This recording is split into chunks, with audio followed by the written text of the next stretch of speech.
finish it.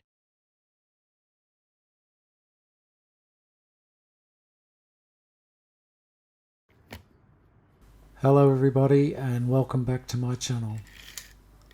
In today's part 3 of the series of the Scott Bonnar 45 17-inch twin rail rebuild, I'll be starting off by making a tool to set the drive roller height. I'll also be fitting a brand new power plant and setting up the drive sprockets and chains. So please stay tuned and enjoy my video.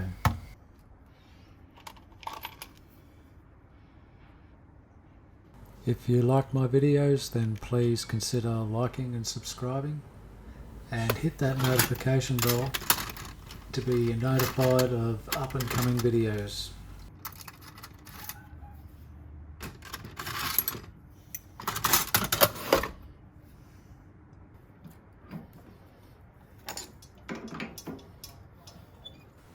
You may be wondering what I'm doing here. Well, I'm actually making a tool to set the drive roller height. This is an important step as it ensures a good cut by making sure that the bottom bar and the drive roller are aligned with each other.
The theory behind this adjustment is that the drive roller is aligned with the sole plate. The drive end bearing retainer is not adjustable and is therefore a constant. The non-drive end bearing retainer is adjustable and therefore can be adjusted up or down to align the drive roller with the sole plate.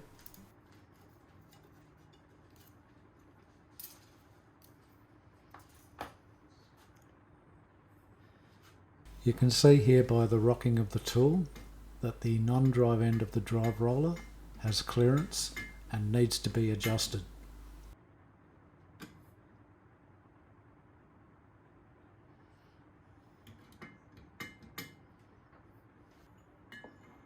I do this by inserting wedges between the rail and the roller and bringing the roller up until it meets the tool.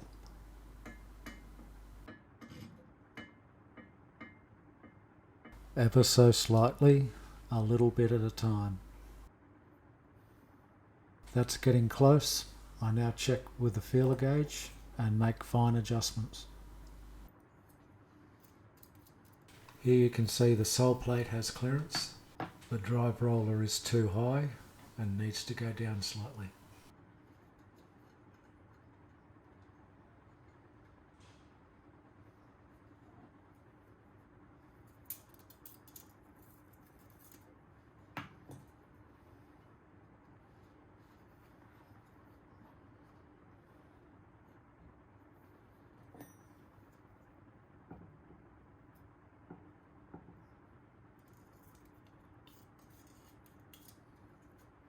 Now that I'm happy with the non-drive side, I recheck the drive side.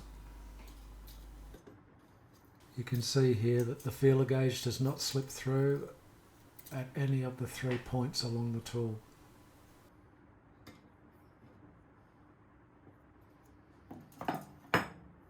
I'm happy now that both ends are the same, so now I can tighten the bearing retainer.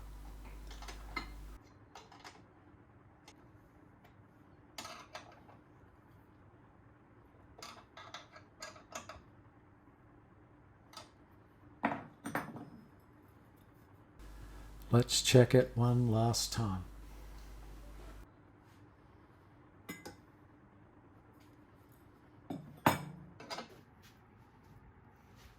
Moving on to greasing the PTO shaft self-centering bearing, ensuring that I force the grease through the ball race until it oozes out the other side.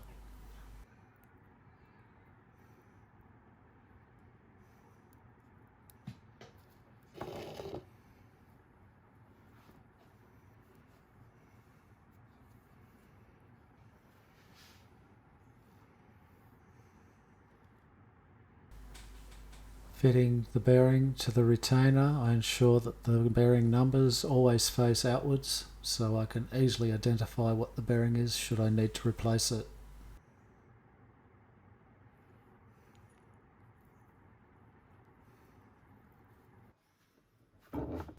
No special tools required here. A simple vise with some soft jaws is all you need to push the bearing into the retainer.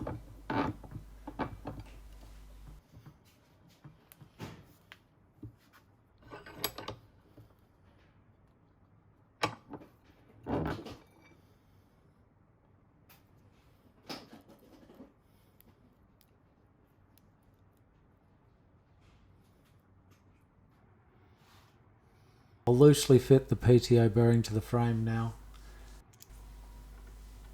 This can be final torqued after the PTO shaft and clutch assembly have been fitted later on.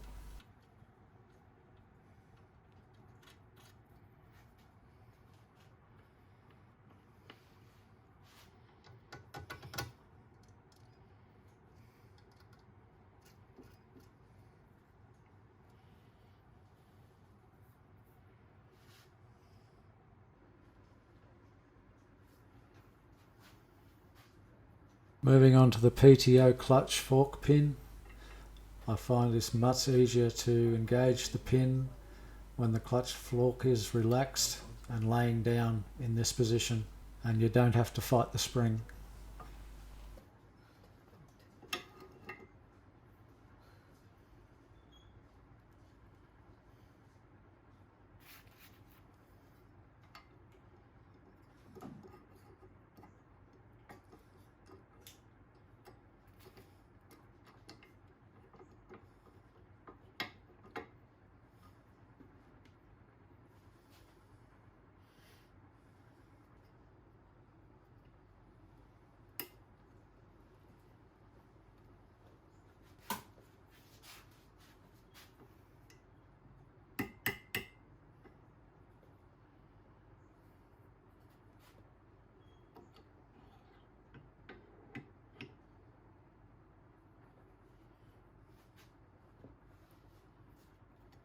I find a little bit of grease on the adjusting bolt helps things operate a little bit smoother.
Now for the unboxing of the motor. This is a Predator NH150 5 horsepower power plant. There's not a lot of weight difference between the NH130 3 horsepower and the 150 5 horsepower. Slightly overkill for what's required for a 17 inch, but it will idle through any lawn put in front of it.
These Predator engines are a good alternative replacement for the Briggs & Stratton engine.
I realised after doing this that there's a much simpler way.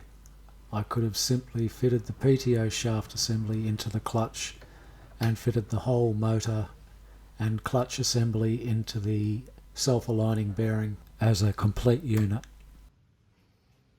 Oh well, live and learn.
Next I move on to fitting the drive sprockets and chains.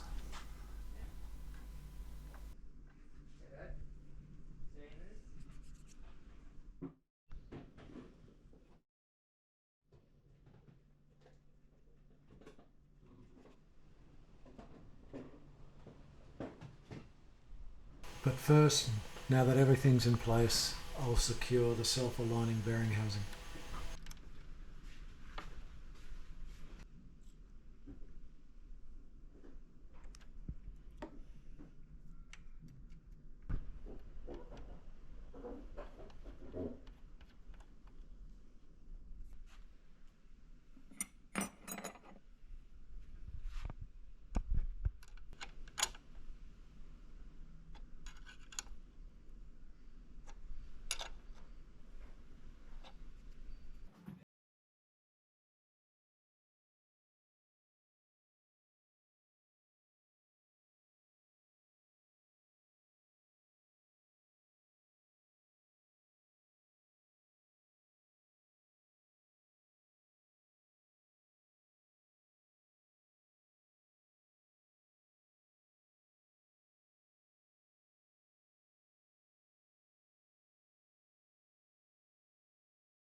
Next I'm fitting up the cylinder drive chain tensioner,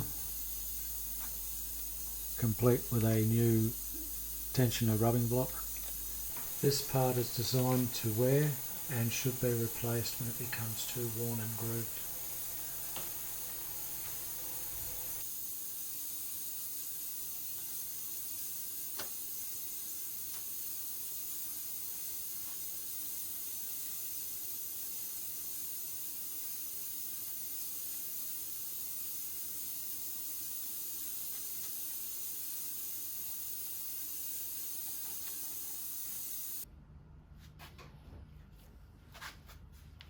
Now it's time to fit the drive clutch and chain.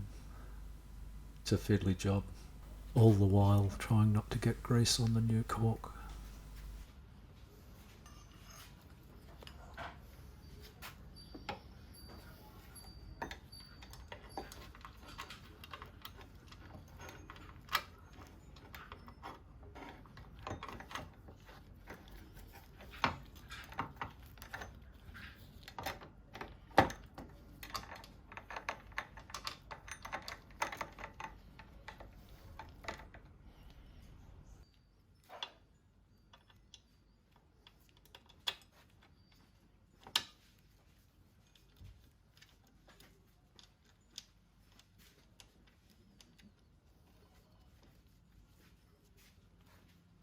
Next is the cylinder drive chain. I grease the chains with a high tack grease before fitting them and ensure that the grease is worked into every link.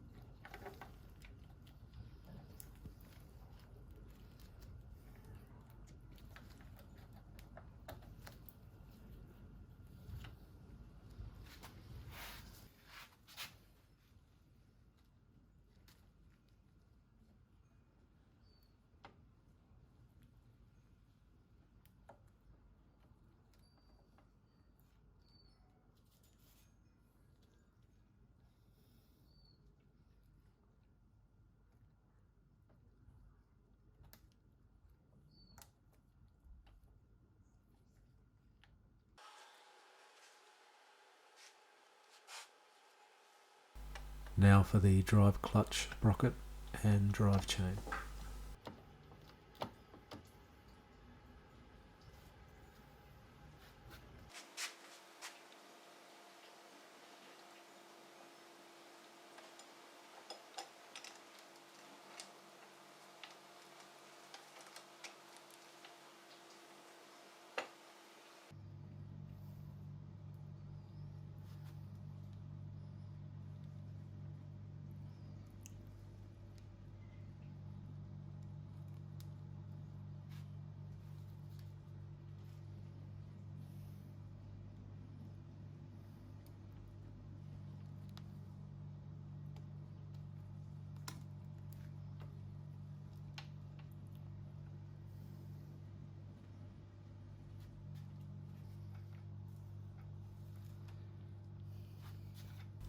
The sliding action of the drive clutch tensioning system tensions both the clutch chain and the drive chain at once by pushing out and up.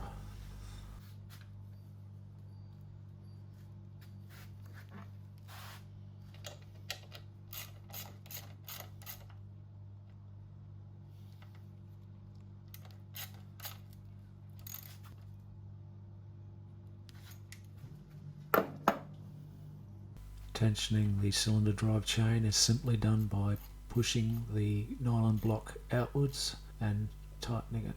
The chains don't need to be piano string tight, they all need a little slack.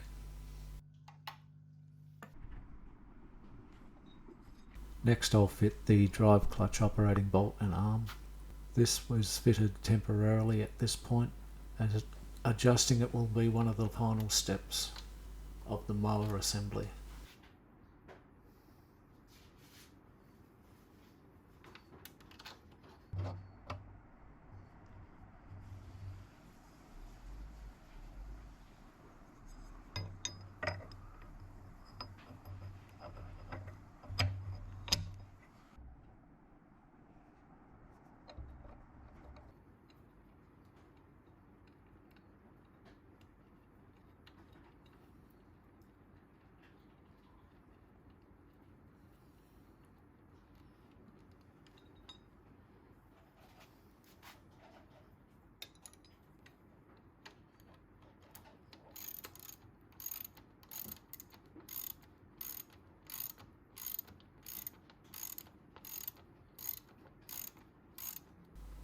Do not tighten this bolt completely.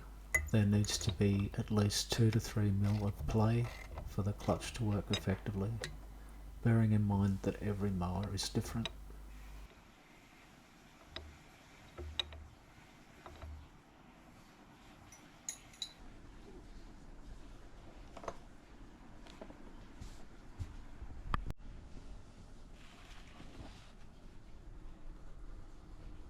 For this build I've decided to put a seal on the chain cover.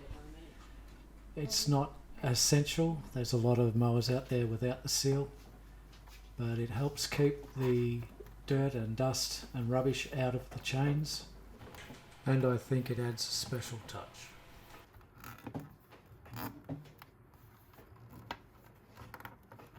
I like to start at the bottom, this way there's a gap and any water that may get in there can drain away.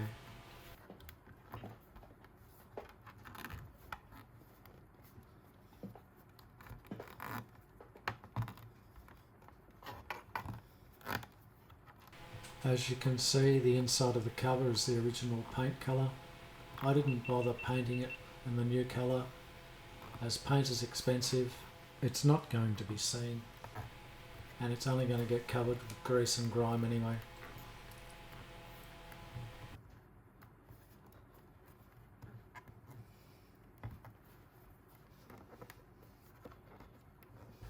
There's always a little bit left over which needs to be trimmed to size.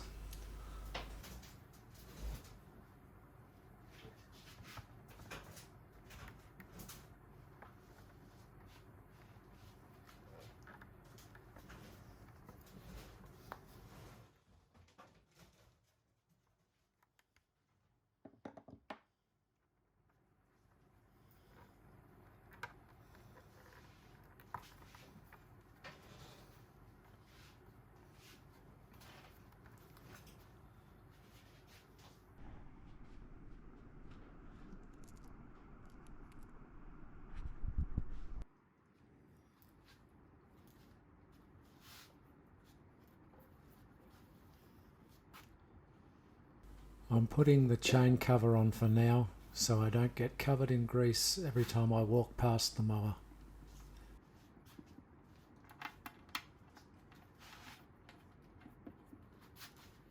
Okay guys, this is where I'm going to end this video. If you've made it to the end, then thank you for watching my video. If you like my content, then please like, subscribe and hit that notification bell to be informed of up and coming videos. Don't forget to check out the other 2 videos in this series. In my next video I'll be wrapping up this build. There'll be testing the mower and a price breakdown, so please join me for that one. Till next time guys, take care.